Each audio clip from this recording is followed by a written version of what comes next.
इस वक्त खबर की तह तक में एक खबर की तह तक में आपको ले जाएंगे और वो है रोहतक की हॉरर किलिंग की वारदात जिसने सनसनी फैला दी थी। कल ये घटना सामने आई थी। आरोपी फरार थे, बदमाश फरार थे, जिन्होंने नवविवाहिता की हत्या की थी और अब पुलिस ने उनको पकड़ लिया है। पुलिस और आरोपियों के बीच मुठभेड़ हुई।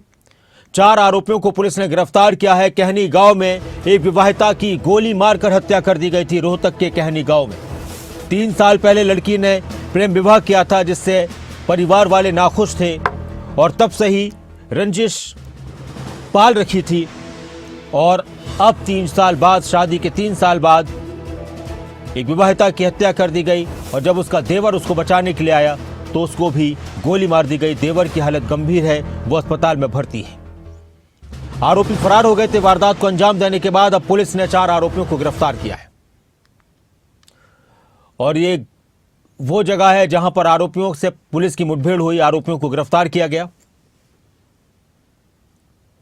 रोहतक में ये वारदात अंजाम दी गई थी कहनी गांव में।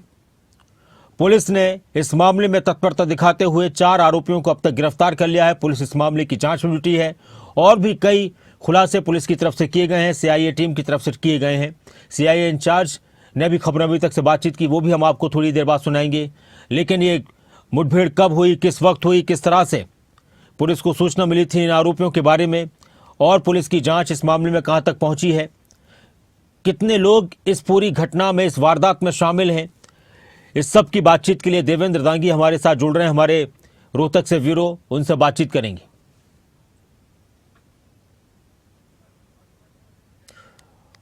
और सीआईए इंचार्ज ने खबर अभी तक से खास बातचीत की सतीश कादियान ने, उन्होंने बड़ा खुलासा किया और कहा कि वारदात के लिए बदमाशों ने हथियार भेजे थे।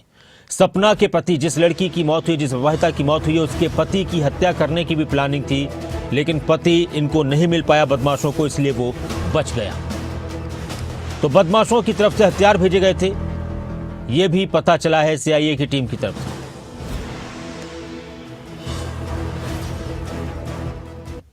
जिस टीम के साथ बदमाशों की मुठभेड़ हुई है उसके incharge CIA 2 incharge Satish Kadian यहाँ पर पहुंचे। कादियान साहब, कैसे ये घटना हुई है? ये घटना तो जो हमारी टीमें सारी जिले की क्राइम न्यूज हमें पुलिस अधीक्षक महोदय के आदेश अनुसार इस पर काम कर रही थी। जो हमारी टीम को सूचना मिली कि जो लड़के जिन्होंने कानी गांव में सपना नाम की एक औरत को गोलियां मारकर हत्या कर दी थी और उसके देवर को गोलियां लगी हुई थी, जो उसके हस्बैंड की भी हत्या करना चाहते हैं, इस सूचना पर हमारी टीमों ने लाडोद से बोर जो रोड जाता अप्रोच रोड, उस पर नाकाबंदी शुरू की। जो थोड़ी देर बाद 4 लड़के एक बाइक पर आए और जिनको रुकने का इशारा किया तो बाइक को वापस घुमाकर भागने लगे और भागते समय उनकी बाइक रोड पर गिर गई थी। रोड पर गिरने के बाद जिनको पुलिस पार्टी ने कहा भाई पुलिस पार्टी है, आप आत्मसमर्पण कर दो, लेकिन उन्होंने आत्मसमर्पण करने की बजाय हमारी टीमों पर फायरिंग शुरू कर दी।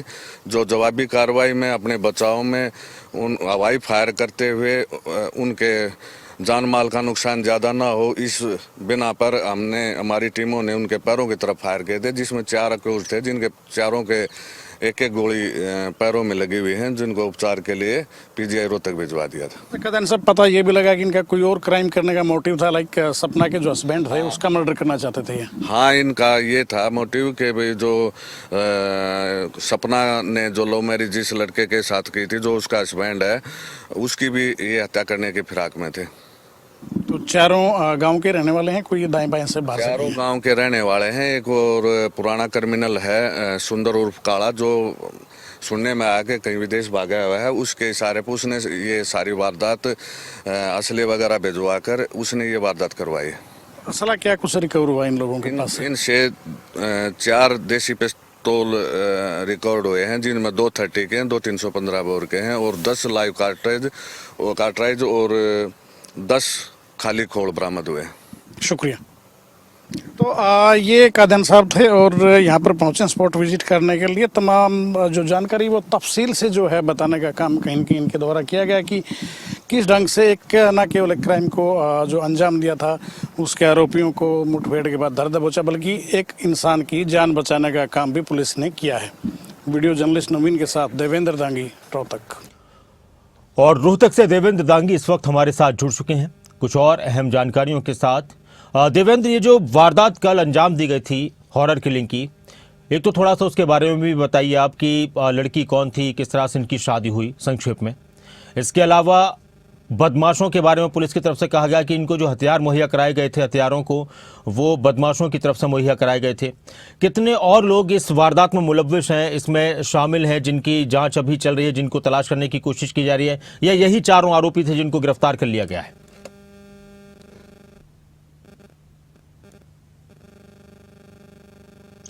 जी डॉक्टर नासिर, देखिए मैं तफसील से दर्शकों को बता देना चाहूँगा एक बार फिर से कि कैसे ये घटना हुई, इसकी जड़ में कारण क्या रहे हैं।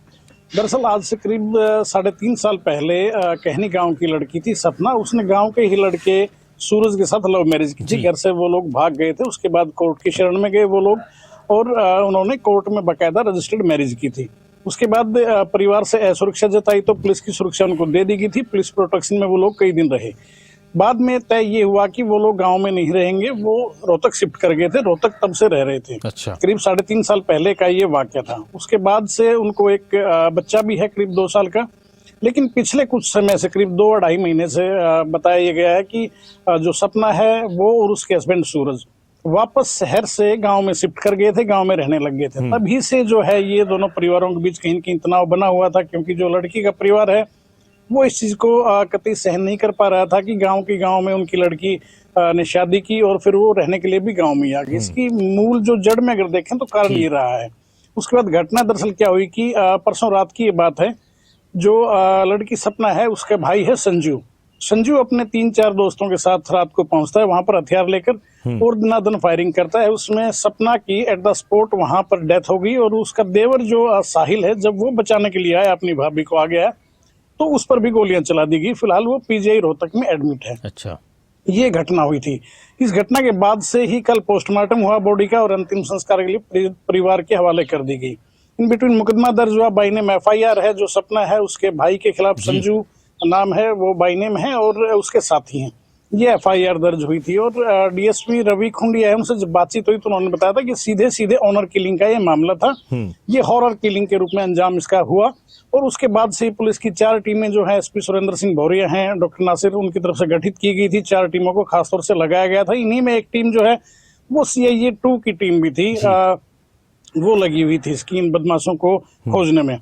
इन बिटवीन पुलिस के पास इंटेल ये आई कि ये जो बदमाश हैं ये सपना के हस्बैंड को भी मार सकते हैं, ऐसा इनका मोटिव है। अच्छा। उसी ब्याह पर पुलिस नाकेबंदी कर रही थी, और जो रास्ता जाता है कहानी की तरफ, गांव की तरफ, उस रास्ते पर ये घटना हुई है। मिडनाइट का वक्त रहा होगा लगभग। पुलिस ने एक बाइक पर कुछ लड़के आए तो पुलिस ने रुकने का इशारा किया, लेकिन उन लोगों ने भागने का प्रयास किया, और इसी प्रयास में बाइक जो है वो बीच सड़क पर उनकी स्किड करके गिर गई थी।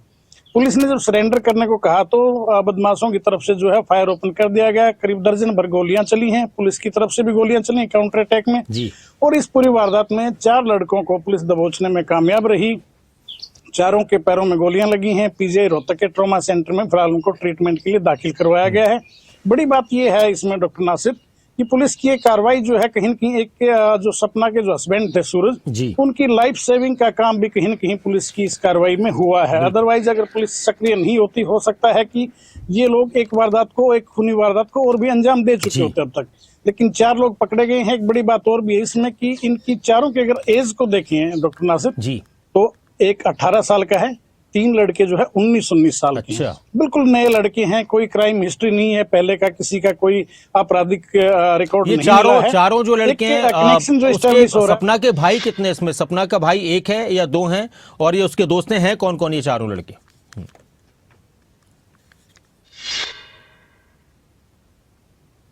देखिए डॉक्टर नासिर, सपना का भाई है संजू। अच्छा। 19 साल की उसकी एज है।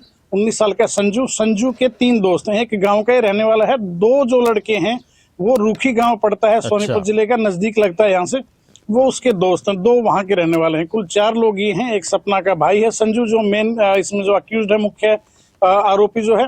3 उसके दोस्त हैं, एक गांव का, 2 पड़ोसी गांव के रहने वाले हैं। मैं कनेक्शन का जिक्र कर रहा था कि इन लोगों के पास हथियार कहाँ से आए। ये एक बड़ा सवाल था कि एक नई उम्र के लड़के हैं, बिल्कुल 18-19 साल के, हथियार कैसे उपलब्ध हो गए, कहाँ से ये लोग वेपन लेके आए। तो पता ये चला है, CIA इंचार्ज से हमारी बात हुई इस का अध्ययन से। उन्होंने बताया कि काला नाम का एक बदमाश है जो कि बाहर भाग गया था, देश से बाहर है, मुल्क से फिलहाल, उसका कहीं न कहीं इन लोगों से कनेक्शन जुड़ा किसी के मार्फत, और उसके जरिए हथियार इन लोगों तक पहुंचे थे। 4 कंट्री मेड जो है पिस्टल इनसे रिकवर हुई हैं, दर्जन भर के आसपास जो है इनके पास गोलियां मिली हैं। देखने वाली बात ये होगी आगामी जो इन्वेस्टिगेशन होगी डॉक्टर नासिर पुलिस की, उसमें कहां से क्या क्या इंफॉर्मेशन निकल कर आती है। जब इनसे हॉस्पिटल से इनको डिस्चार्ज किया जाएगा चारों बदमाशों को, उसके बाद इनसे पूछताछ होगी, तब भी पता चलेगा कि हथियार किस चैनल के मार्फत कैसे कैसे इन लोगों तक पहुंचे। क्योंकि जिसका जिक्र आया है काला नाम के बदमाश का, वो फिलहाल इंडिया में नहीं है, इंडिया से बाहर कहीं किसी अन्य मुल्क में जो है वो छिपा हुआ है। ठीक है। पुलिस उसे तलाश कर रही है।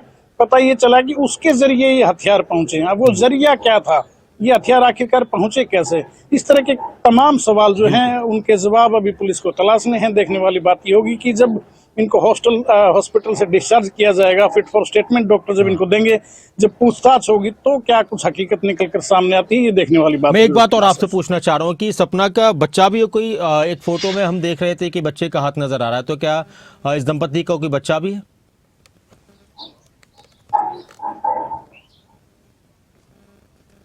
जी बिल्कुल, करीब 2 साल पहले इनको जो है ना ये बच्चा घर में आया था इनका, और 2 साल के आसपास की उसकी उम्र है, अभी ठीक, छोटा बच्चा है। और कल जब हॉस्पिटल में जब वो लोग मौजूद थे, परिवार के लोग, ये बच्चा भी वहां पर साथ में उसको लेकर, इसके जो फादर हैं सूरज, वो अपने बच्चे को साथ में लिए हुए थे। 2 तो साल क्या के अब आसपास जो की उम्र सूरज है, जो बच्चा लड़का है, उसकी जान को खतरा तो है? हालांकि अभी पुलिस ने इन आरोपियों को गिरफ्तार कर लिया और इनके निशाने पर सूरज भी था, तो क्या सूरज की सुरक्षा को लेकर भी पुलिस ने कोई कदम उठाए हैं?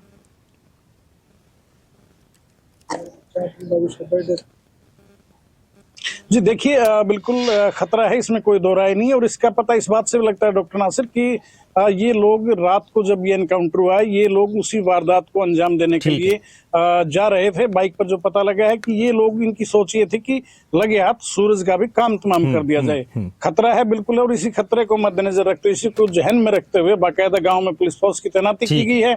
परिवार की सुरक्षा का जो जहां तक सवाल है, तो वो पुलिस के नोटिस में है, बाकायदा वहां पर पुलिस लगाई गई है। फिलहाल जो है बाकी आगे क्या होता है इसमें देखने वाली बात होगी, लेकिन फिलहाल जो है वो सूरज के परिवार को सुरक्षा दी गई है डॉक्टर नासिर। बहुत शुक्रिया आपका देवेंद्र अंगी इस पूरी जानकारी के लिए और बातचीत के लिए।